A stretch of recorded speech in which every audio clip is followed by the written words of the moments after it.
우리 성경 함께 교도 함께 읽겠습니다. 시작.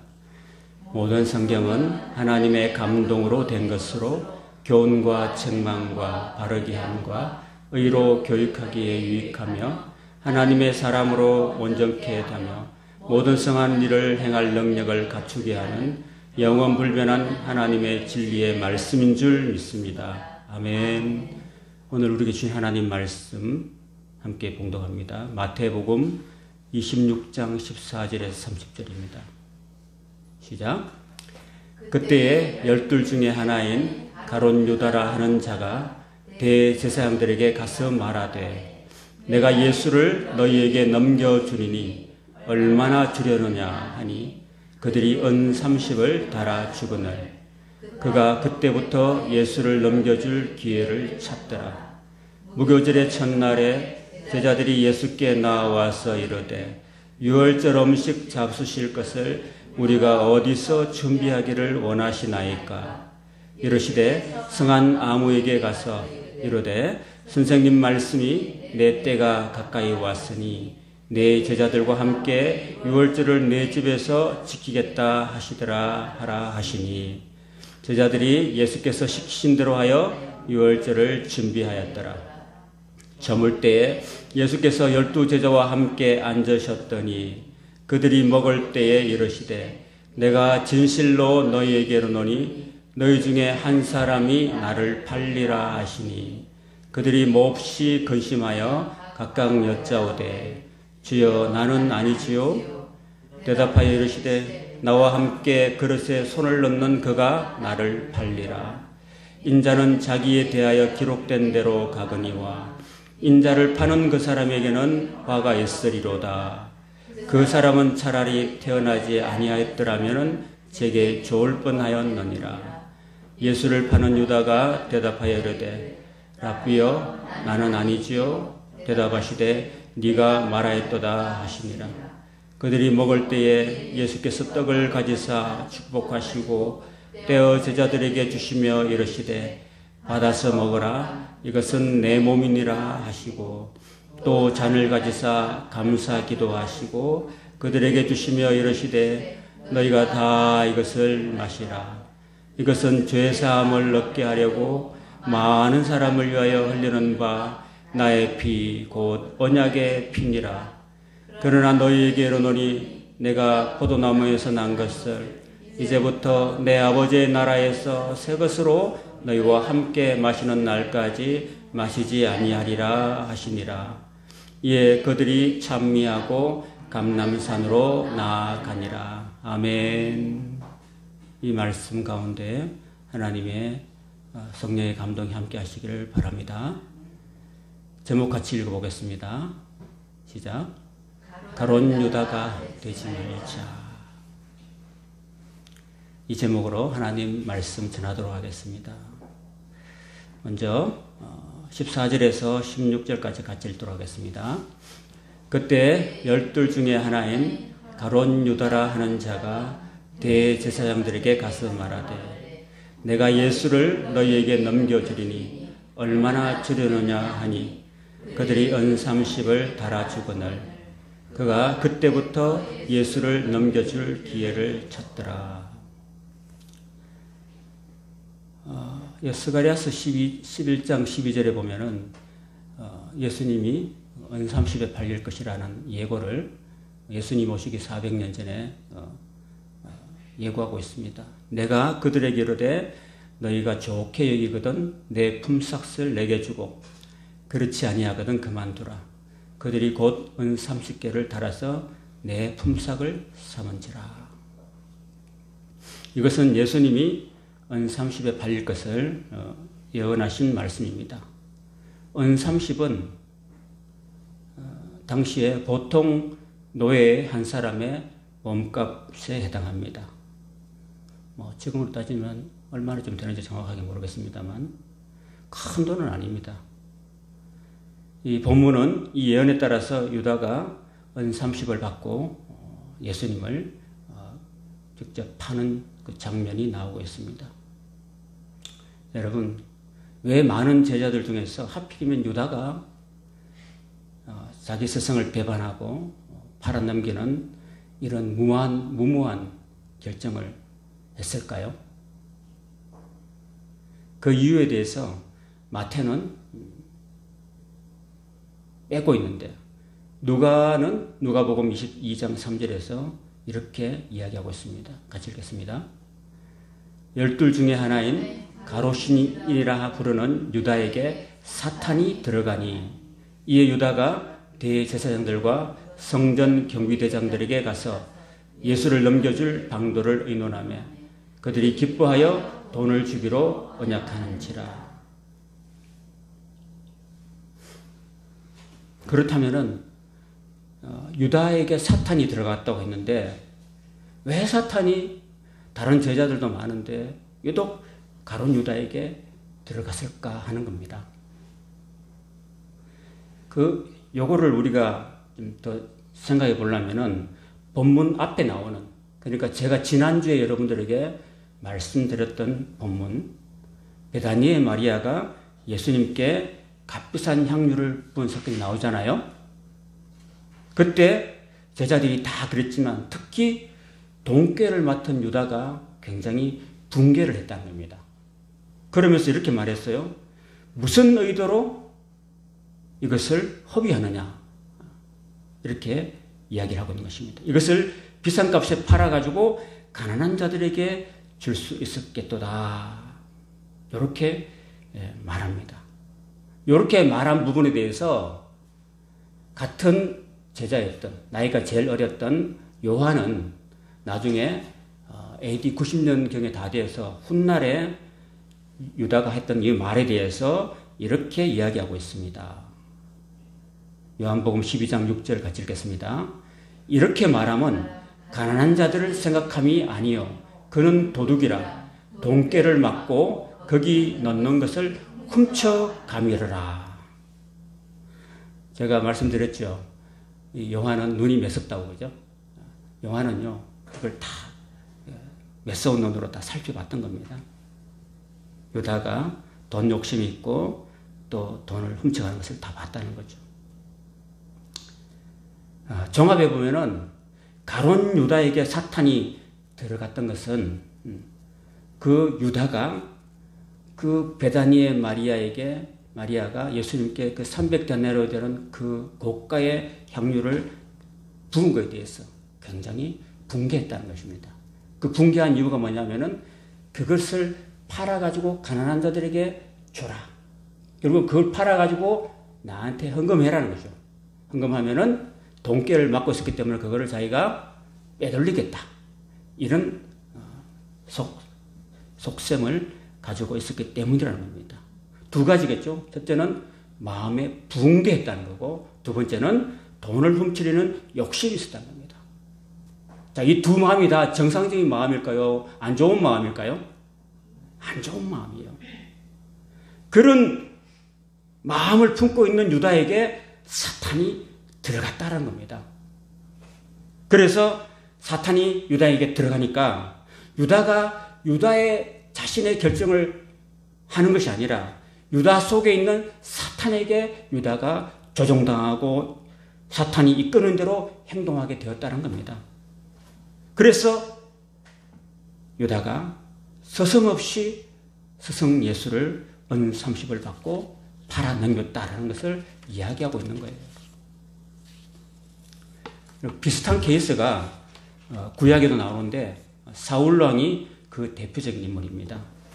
구약성경 사무엘상 18장 7절부터 10절까지 같이 읽겠습니다. 여인들이 뛰놀며 노래하여 이르되 사울이 죽인 자는 천천히요 다윗은 만만히로다 한지라. 사울이 그 말에 불쾌하여 심히 노하여 이르되 다윗에게는 만만을 돌리고 내게는 천천만 돌리니 그가 얻을 것이 나라 말고 무엇이냐 하고 그날부로 사울이 다윗을 주목하였더라. 그 이튿날 하나님께서 부리시는 악령이 사울에게 힘있게 내리매 그가 집안에서 정신없이 떠들어대므로 다윗이 평일과 같이 손으로 수금을 타는데 그때 사울의 손에 창이 있는지라.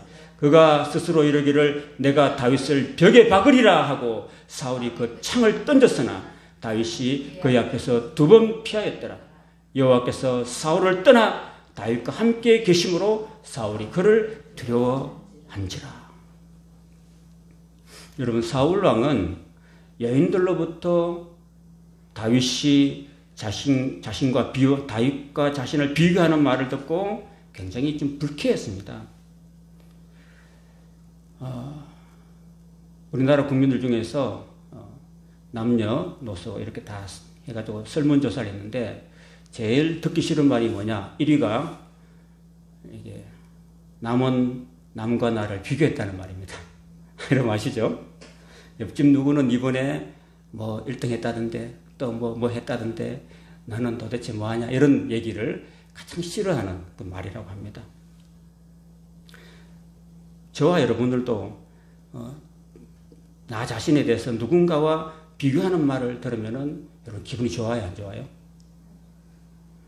정신 나간 사람 빼고는, 미친 사람 빼고는 다 기분이 안 좋은 게 정상이죠. 그 자연히 불쾌한 마음이 들게 되는 거죠. 그래서 엄마가 아이한테 이런 말을 한다고 칩시다. 옆집에 걔는 맨날 100점 받는데 넌 엄마 아빠가 비싼 학원도 보내주고 용돈도 걔보다 많이 주는데 왜 쟤보다 성적이 안 좋아? 넌 도대체 뭐 하냐? 넌 맨날 게임만 하지? 이렇게 말하고, 아니면은 아내가 남편에게 왜 다른 아빠들은 좋은 직장 다니고 돈도 많이 벌어다 주는데 왜 당신은 맨날 치꼬리에 많은 월급을 갖다 줘? 왜 가족을 힘들게 해? 이런 말 들으면은 듣는 사람 입장에서 기분이 좋아요, 안 좋아요? 안 좋죠. 화가 나요, 안 나요? 그렇죠. 그러면은 애가 그렇게 말할 수 있습니다. 엄마, 나는 일부러 공부를 못하는 줄 알아? 내가 아무리 열심히 공부를 해도 내 머리가 한계가 있는데 어떡해? 내 머리가 아마 엄마를 닮았나 봐. 그렇게 말하면 그걸 어떻게 할게요? 근데 그래서 누구하고 나하고 비교하는 그런 얘기를 안 하는 게 좋아요. 여인들이 다윗이 죽인 자는 만만이고 사울이 죽인 자는 천천히다. 이 비교를 해버린 거죠. 비교를. 담임 목사님은 어떻고 부목사는 어떻고 성도들이 그런 비교를 많이 할 수 있어요. 담임 목사는 맨날 365일 늘 새벽기도, 주일 예배, 주일 밤 예배, 수요 예배, 금요기도 매일 설교하잖아요. 근데 교육전사가 한 명이 나와가지고 일주일에 한 달에 한 번 딱 설교합시다. 그냥 히트를 쳐버렸어요.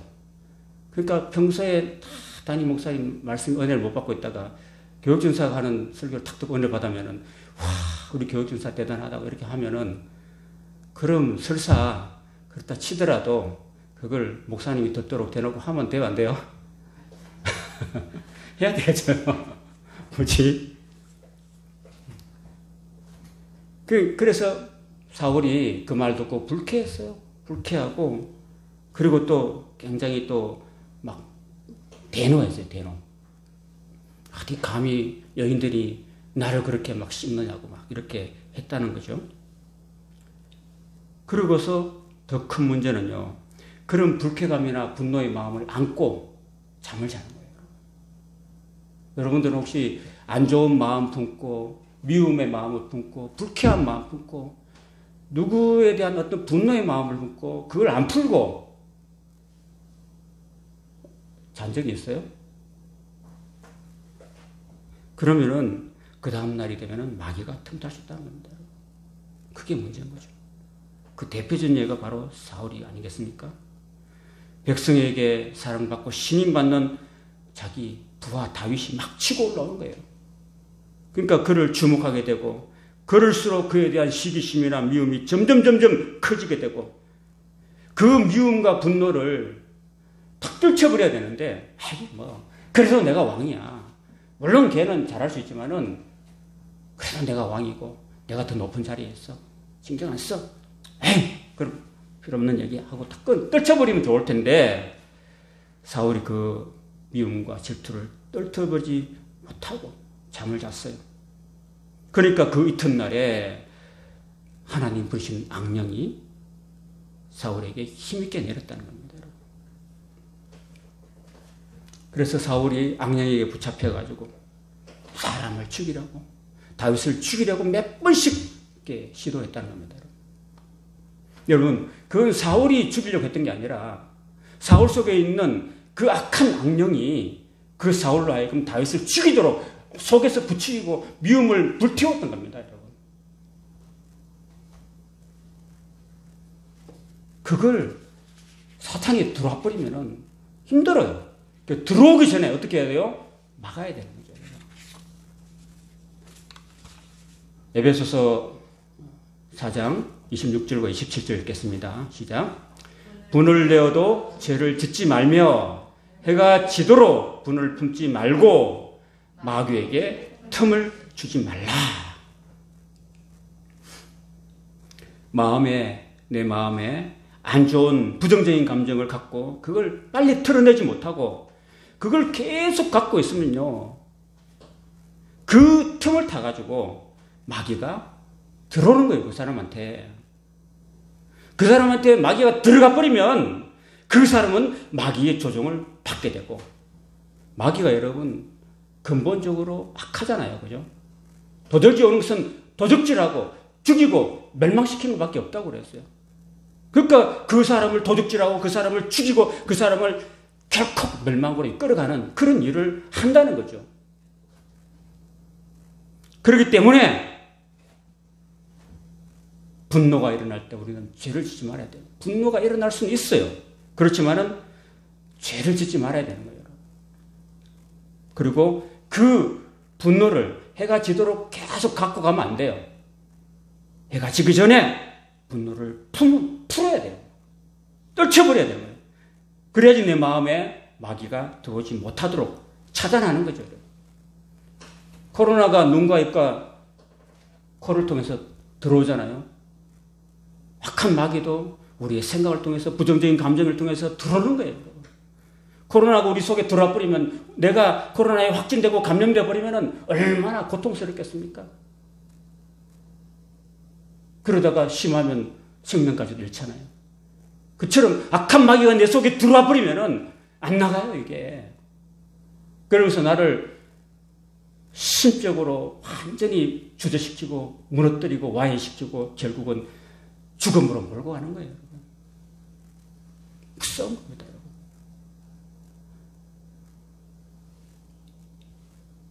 사랑하는 여러분, 저와 여러분은 연약한 존재입니다. 그렇기 때문에 우리가 살다 보면은 내 이웃의 주변에 참 미운 사람이 있고 그러죠. 그러니까 그렇지만은 그거를 이겨내야 돼요. 떨쳐버려야 돼요. 왜야? 어떤 것으로? 예수님이 나를 위해서 십자가에서 몸짓고 피 흘려 주시고 죽으셨잖아요. 그러면서 예수님 하신 말씀이 내가 너희를 사랑한 것처럼 너희도 서로 사랑하라고 했잖아요. 그러면 예수님이 죄인된 나를 불쌍히 여기고 죄 없으신 예수님이 죄 많은 나를 위해서 내 죄를 다 짊어지시고 십자가에서 용서하시고 죽어주셨던 것처럼 나도 나한테 못되게 구는 인간은 있어요. 그런 인간을 예수님의 마음으로 성령의 능력으로 용서하고 잊어버려야 되는 거죠. 그죠? 그게 쉽지 않지만은 주님께 은혜를 달라고, 주님께서 용서해 달라고, 그를 불쌍히 여는 마음을 내게 달라고 기도하시고 그런 예수님의 마음을 얻게 되기를 축복합니다. 그것이 사는 길이고 그것이 나 자신과 이웃을 사랑하는, 지키는 일이기 때문이에요. 그래서 잠언에는 무릇 지킬 만한 것보다도 내 마음을 지키라.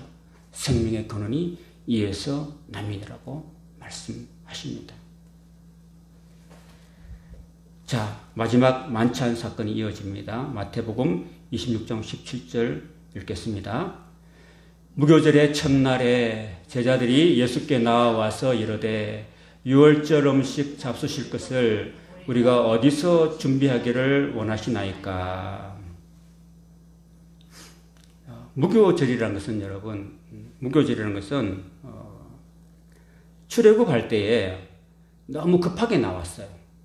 그래서 빵을 자기들이 주식으로 먹는데 빵에 누룩을 넣어서 발효를 시켜서 먹는데 이때는 너무 급하게 나왔기 때문에 누룩을 넣어서 넣을 시간도 없었고 그래서 누룩을 넣지 않은 발효되지 않는 그런 빵을 먹게 된 거죠. 맛있어요? 없어요? 맛이 되게 없어요. 그 빵을 먹었던 것을 기념하는 절기라고 할 수 있습니다. 그거를 7일 동안 무교병을 먹는 거예요. 그거는 뭐를 뜻합니까? 고난을 뜻하는 거죠. 고난. 쓴 거를 뜻하는 거죠. 그리고 그 절기상으로 하면은요, 여러분 우리 성경을 여러분이 읽을 때, 특히 구약 성경이나 신약 성경 읽을 때에 뭐 이런 절기, 정월 이렇게 얘기하는데 우리가 말하는 정월하고 그들이 말하는 정월은 달라요. 아시겠죠? 우리가 말하는 1월하고 그들이 말하는 1월은 달라요. 그걸 아셔야 됩니다. 여기 밑에 까만 거 있잖아요. 까만 거. 까맣게 된 거는 태양력. 그리고 우리가 말하는 1월부터 12월이고 위에 나오는 니산을, 야르월, 시완을, 담브로월, 아벌, 엘룰월, 티스리월 이런 나온 것은 유대력을 이야기하고 있는 거예요. 아시겠죠? 근데 하나님께서 출애굽할 때 그 당시에를 해의 첫 달로 삼으라 그랬거든요. 그러니까 출애굽을 언제 했냐면 바로 니산월. 그러니까 3월 중순경이었어요. 3월 중순경이 바로 그 무교절의 첫날이 되는 거예요. 6월절의 첫날이 된다는 것입니다. 그래서 그들은 니산을, 우리로 하면은 3월 중순을 그들은 1월로 치고 있는 거예요. 그러니까 우리하고는 약 석 달 정도의 차이가 있는 거죠. 그죠? 그래서 유대력으로 성경의 7월이다. 그러면은 여러분 그 7월에 뭐 77절, 초실절, 뭐 장막절 있잖아요. 그죠? 그 7월이라는 게 우리가 말하는 7월이 아니라는 거 아시죠? 우리가 말하는 성경에서 말하는 7월은 우리 달력으로 하면 한 10월쯤 된다는 거 아시겠죠? 석 달 정도 차이가 있다는 걸 아시면 되는 거죠. 자, 이렇게 돌아간 걸 아셔야 되고요. 그래서 무교절 첫날이라는 것은 그들이 말하는 정월 14일이고요. 이때 먹었던 6월절 음식이 뭐냐 하면은 이거예요. 양고기하고 그리고 썬나물. 썬나물이 뭐 어떤 게 있어요? 시장에 김미화 선생님 썬나물 어떤 게 있어요? 치커리 같은 게 좀 쓰죠. 그때 당시에 여기는 지금 이렇게 치커리나 상추 같은 걸 내놨는데 굉장히 먹어서 쓴 거 있잖아요. 쓴 거. 그런 것을 내놓은 거예요. 그래서 이런 음식들이 뭐냐 하면은 바로 이 양고기라는 것은 어린 양고기거든요. 어린 양고기라는 것은 바로 어린 양 대신 예수님을 이야기하는 거고요. 그다음에 썬나물이라는 것은 뭐냐 하면은 썬나물과 무교병이라는 것은 바로 예수님의 십자가의 그 썬찬 고난을 상징하고 있는 거예요. 아시겠죠? 그래서 우리도 아까 이야기해봤던 것이 3월 중순부터 4월 초순까지는 자꾸 꺼지네요. 뭘 하느냐면은 사순절이라고 그래요. 사순절. 예수님이 십자가를 지시고 고난 당하시고 난 다음에 이제 부활하시고 승천하시기까지를 사순절이라는데 이때 우리는 바로 우리는 지금 양고기하고 무교병하고 썬나물을 먹지 않지만은 우리가 어떤 자세로 이 사순절을 보내야 되냐면은 주님의 고난을 생각하고 경건한 자세로 지내야 된다는 것입니다. 아시겠죠? 그래서 저희는 장로신학대학원에서 교회사 선생님으로부터 배웠어요. 여러분들은 그걸 아셔야 됩니다. 적어도 우리는 기독교에서 사순절은 물론 가톨릭에서 비롯됐지만은 이렇게 여러분들은 이 사순절을 경건하게 지내시길 바랍니다. 주님의 고난에 동참하시고 그리고 금식을 할 수 있으면 하시고 요즘 아이들한테는 또 미디어 금식이라는 게 있어요. 그죠? 미디어 금식 아시죠? 내가 TV를 안 보고 인터넷을 안 하고 핸드폰을 안 하는 거예요. 여러분. 이런 미디어 금식을 하는 거예요. 그리고 내가 금식하잖아요. 내가 밥을 먹지 않아요? 하루에 세 끼 먹다가 두 끼 먹든지, 두 끼 먹다가 한 끼 먹든지. 그러면은 밥값이 나오잖아요? 그 밥값을 이게 하나님께 드려서, 가난한 사람을 돕는 거죠. 그런 의미가 있다는 거죠. 죄송합니다. 여기 자꾸 화면이 꺼지네요. 그리고 심지어 결혼도 하지 말라 그랬어요. 요 주간에는, 여러분, 결혼이라는 것은 기쁨의 축제잖아요. 그러니까 예수님의 고난에 동참하는 것과 이게 다르잖아요, 질이. 그러니까 여러분들도 여러분 자식들이 나중에 결혼하게 되면은 이 사순절 기간에는 춘삼일이라고 해서 안 했으면 좋겠어요. 그죠? 저 개인적인 생각인데, 5년 전에 그 세월호가 있었잖아요. 그 세월호 사건이 언제 있었는지 아세요? 바로 고난주간에 있었습니다. 제가 만약에 안산 단원고등학교의 교장이었더라면은, 그 학교가 기독교 학교였더라면은, 여러분, 이번 주간은 정말 예수님이 극도로 고난당하신 주간인데, 여행 가는 거 좀 삼가합시다. 다음 주에 가면 안 되겠어요. 이렇게 할 수도 있었겠어요. 제가 만약에 교장이라면 그랬겠어요. 근데 주님이 고난당하신 그 주간에 세월호를 타고 제주로 오면서 이렇게 침몰됐다는 거죠. 물론 이제 결과적인 얘기지만은 다른 날에 왔더라면 어땠을까? 물론 그 세월호라는 배가 부실한 배였죠. 그죠? 좀 제 개인적인 생각으로는 아마 안타까운 마음이 좀 들긴 합니다. 제가 잘못 생각하고 있는지 모르겠지만은 적어도 제가 말씀드리는 것은 고난주간에는 나 자신의 유익과 기쁨을, 그러니까 쾌락을 추구하는 일을 삼가하고 경건하게 지내고 금식하고 미디어 금식을 하고, 그리고 내가 나보다 더 어려운 사람을 돕는 일에 내가 더 마음을 쓰고 헌신하고 이렇게 하는 것이 좀 더 사순절을 의미 있게 보내는 일이라고 생각이 됩니다. 그러면서 예수 그리스도의 고난을 묵상하고 좀 더 그리스도를 닮아가는 내 삶이 되어야 되겠다. 내 삶과 성품과 인격이 남을 위해서 헌신하신 예수 그리스도를 조금이라도 더 닮아야 되겠다는 그런 결단을 하고 그런 삶을 실천으로 옮겨가는 것이 이런 중요한 의미가 있지 않나, 그런 생각이 듭니다. 자, 26장 18절 읽겠습니다. 이르시되 승한 아무에게 가서 이르되 선생님 말씀이 내 때가 가까이 왔으니 내 제자들과 함께 유월절을 내 집에서 지키겠다 하라 하시니, 여기 나오는 승한 아무에게 그리고 내 집에서 이렇게 말씀하셨어요. 승한 아무와 내 집은 여러분 잘 아시는 대로 누굴까요? 마가 요한이죠.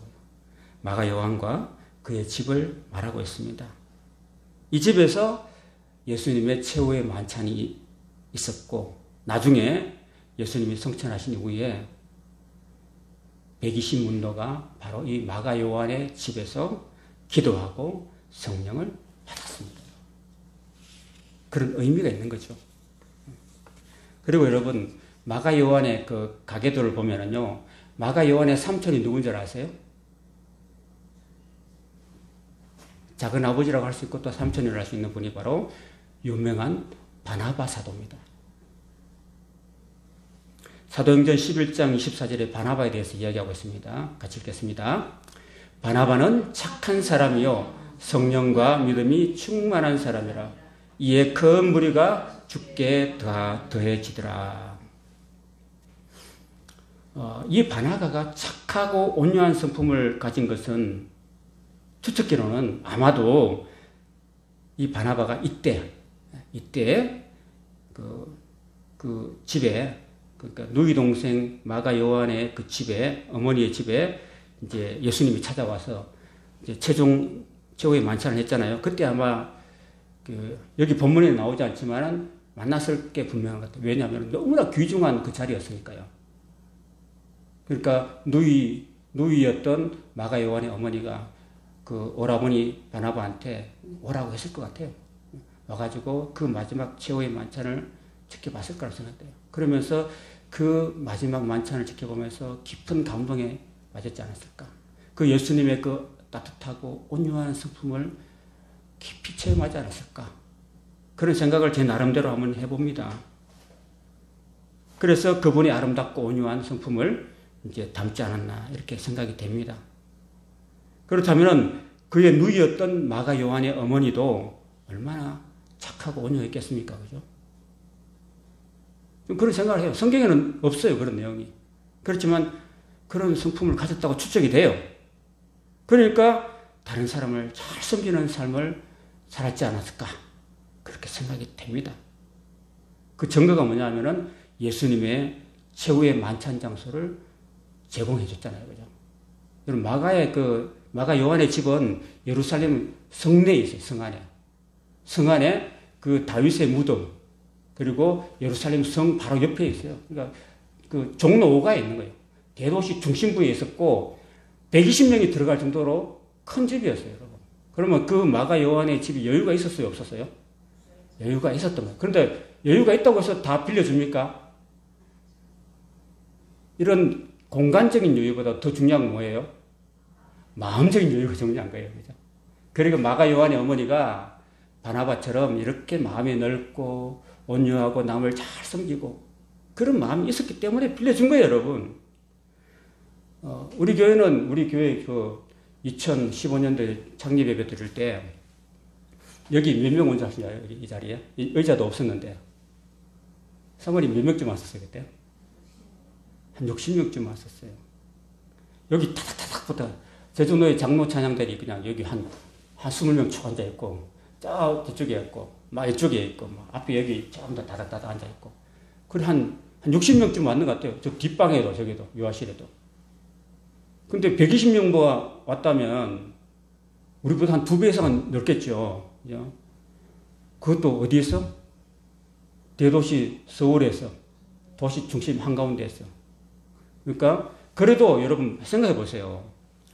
많은 사람들을 위하여 손님으로 초대해가지고 음식을 대접해주고, 접대하고, 그리고 또 그 사람들 다 먹고 마시고 가고 나면은 뒷정리 쉬워요, 안 쉬워요? 어렵죠. 설거지, 청소, 뒷정리 안 쉬워요. 그죠? 요즘 젊은 세력들은요, 자기 집에 누구 손님 오는 거 싫어해요. 그죠? 안 그래요?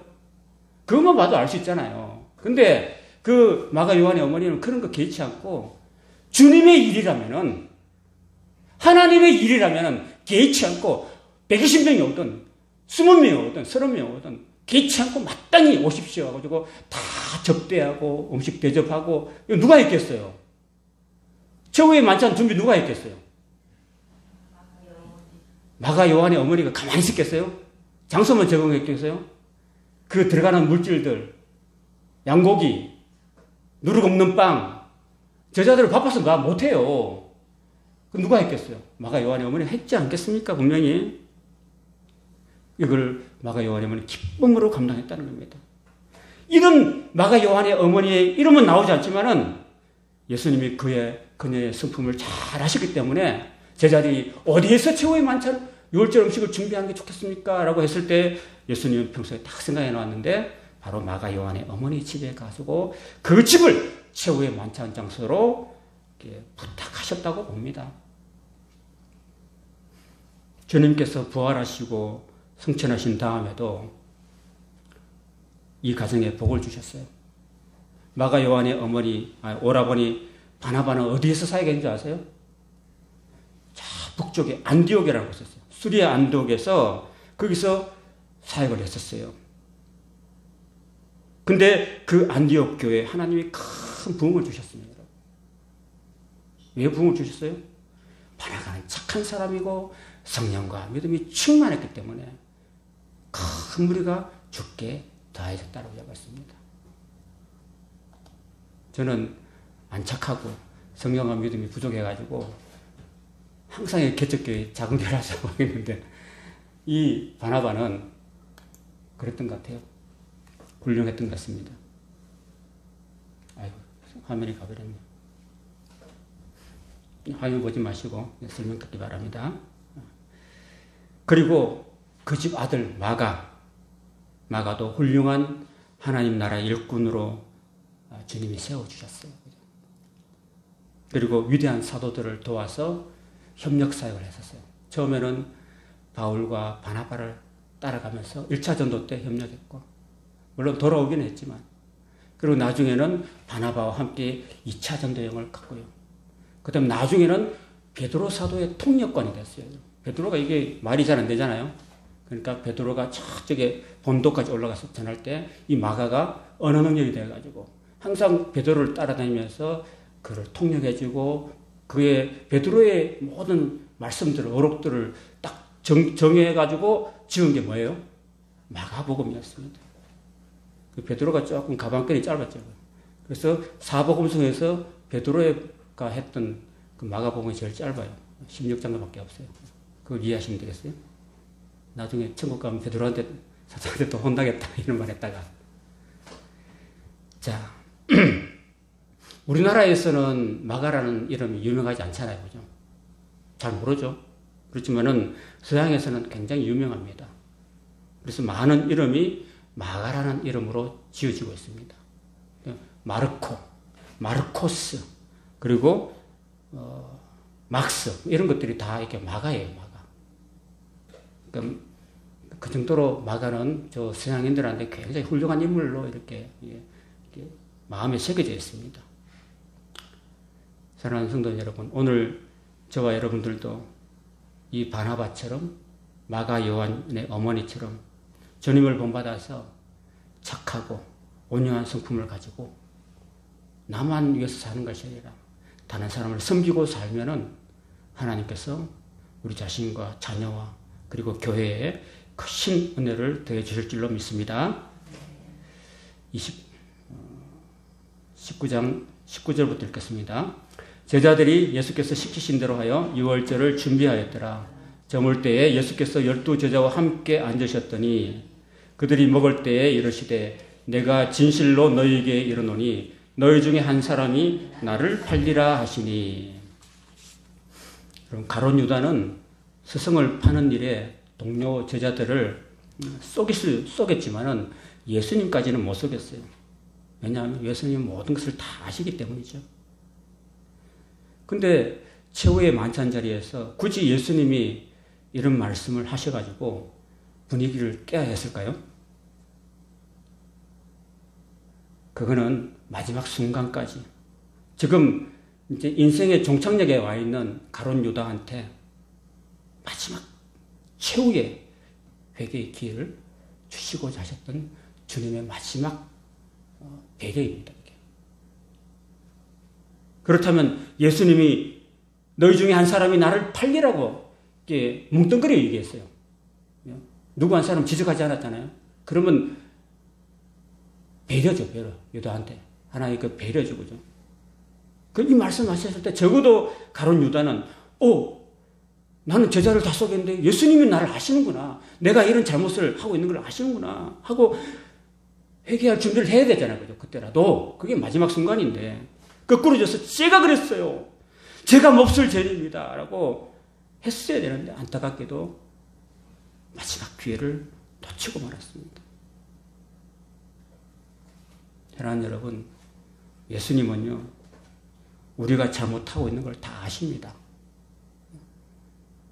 우리가 예수님을 배반할 거, 나쁜 짓 하는 거, 떼어먹는 거, 속이는 거, 다른 사람 속이는 거, 사람은 몰라도 예수님은 다 알고 계시는 거죠. 우리는 연약한 인간이기 때문에 죄 가운데서 살고 있습니다. 죄를 지으면서 살고 있어요. 그렇지만 예수님은 참고 기다리시면서 지금 이 순간에도 나한테 뭘 주시는 거예요? 회개의 기회를 주시고 계시는 거죠. 그렇기 때문에 오늘 이 순간까지 내가 언제 내 생명이 끝날지도 모르기 때문에 난 하나님 앞에 두려운 마음을 가지고 내가 지금 뭘 잘못하는 거니까 말씀에 비추어가지고 내가 정직하지 못한 거 있다면 빨리 회개하고 고쳐야 되는 거죠. 돈 몇 푼 때문에 예수를 팔고 스승을 파는 그런 행동을 하면 안 되는 거죠. 그걸 기억해야 됩니다.